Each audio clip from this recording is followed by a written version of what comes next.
Now, they've tried to have him shot,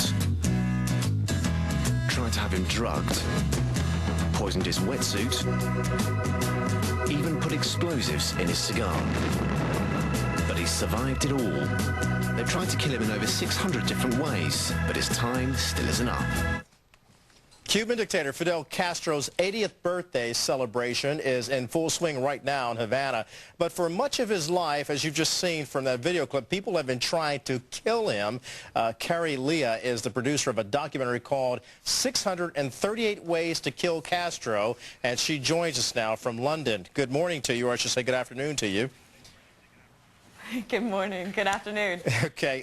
So what about this documentary that you have coming out now, 638 Ways to Kill Fidel Castro? Apparently there were so many attempts to take his life, including exploding cigars. That's right. I mean, one of the things that we were trying to get to the bottom of is really how many attempts were there and who was trying to do them. We spoke to many people in both, well, in Miami and throughout the United States who talked to us a lot about the different ways that they tried and killed. Why were there so many attempts on his life? Well, I think one of the difficulties were, there's a big difference between the attempts that people thought of and the attempts that were actually attempted to be carried out. And I think one of the problems in the very beginning in 1960 was that the CIA wanted to try and kill Fidel Castro without being without it being obvious that it was the CIA that was trying to kill him. So they came up with all kinds of crazy schemes, one of them being the exploding cigar. Let's talk about a couple of others. The femme fatale. This had to do with another plot back in the 60s when his ex-girlfriend was supposed to poison him with some pills. Tell us what happened there.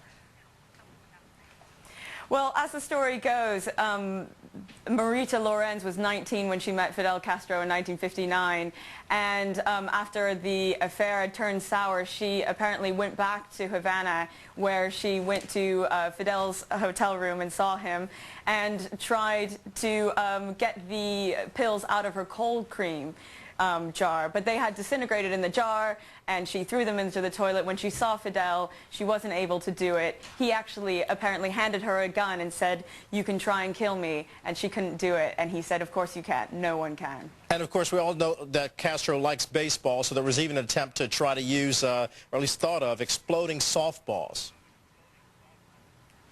Yeah, that's right. That was a plot that was actually thought of by a man that we interviewed named Antonio Veciana. In 1976, when Fidel Castro was visiting the United States, he was going to make a speech at the UN, and the plan was to pack a softball full of explosives and throw it at his car as it drove past. Yeah, but according to you, it was stopped by the FBI, and a lot of these plots, not that they wouldn't work, it's that people either lost their nerve or they were stopped. The same thing with a gun in a camera at a press conference. It was ex-Cuban exiles, and they actually lost their nerve. So very interesting. This is a documentary, 638 Ways to Kill Castro. It's airing in the U.S., but you'll get back to us with when that air date is decided. Carrie Leah, thanks so much for being with us. And just ahead, were you still in need of watching for